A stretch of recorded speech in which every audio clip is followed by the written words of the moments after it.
Good. So numerology, bit of intuition going on there, and some digging around in history. Can I just talk to you for a few moments about Jackie Wren, an astrologer? Did you collaborate with Jackie on a particular story, or? I did, being an astrologer for 35 years, and that was her thing. She's retired now, but she still does it and loves it. And she said, had conversation with a couple that discovered who they thought was their past life as a couple.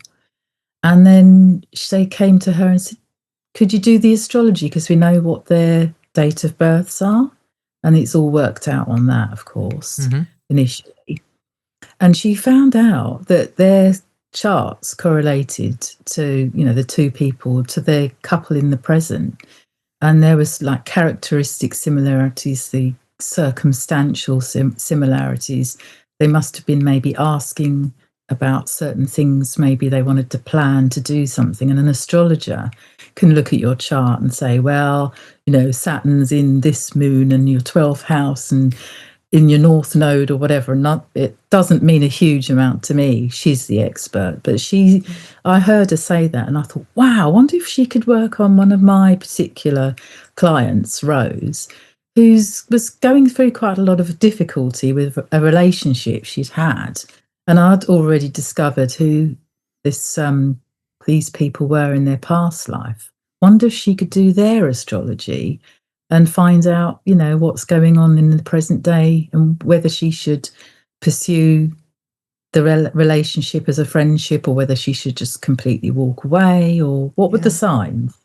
That's how it happened, yeah. And it's a bit bodice ripping and a bit bawdy. We're going to get into this story because this is all about a king, two kings even, if you want to include the other one as well, and Rose, who felt that she was Mary Boleyn, the mistress not just of one but two kings, King Henry VIII, I believe, King Francois I, and it's the second one that particularly we're going to concentrate on, the French king, King Francois I. Rose, who appears in your book, why did she think she was the mistress of King Francois I? Okay, well, or did you tell her that she was? I'd worked with her for quite some time on the Mary Boleyn that I'd discovered with her, and so many things, like she had about 8 location synchronicities, like being born somewhere that the past life was born, then moving away and living somewhere else, and then her family moving to the same area. That's just stuff you can't make up. And then she'd had this fling with somebody called James, and she was like, I can't get over this relationship. It seems like such a strong tie. But he was with somebody, so it was one of those situationships, third party, and it wasn't in her character to do that kind of thing. But when you meet someone of a past life connection, and especially if there's some kind of trauma bond or karmic lesson, you get drawn together. It feels really electric. That's very interesting, because Mariella and I, we're very big on the idea that we sort of found ourselves in this life, didn't we?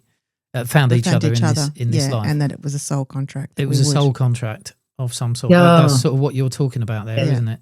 That's the word, soul contract is how people describe it, yeah. So what happened was, Mary Boleyn is the lesser known of the two sisters. Anne Boleyn was the infamous one, who was Henry VIII's second wife. Oh, right, okay. So Henry VIII was having a bit of a fling with his wife's sister. Well, yeah, that's exactly. But if we're going back in time to when Mary was only 15, and her parents, by that time, they're trying to marry you off, aren't they? So they'd raised these two daughters to be the best they could be, and had falconry and horse riding and all the languages, and now they got a chance. For Henry VIII's sister was getting married to the King of France, who was Louis, I think, the 7th. And he was an old man and she was young. So Mary Tudor, they called her. She went off to France, and Mary, they managed to get her in as a maid of honour. So it meant she got the trip to France to stay in the French court.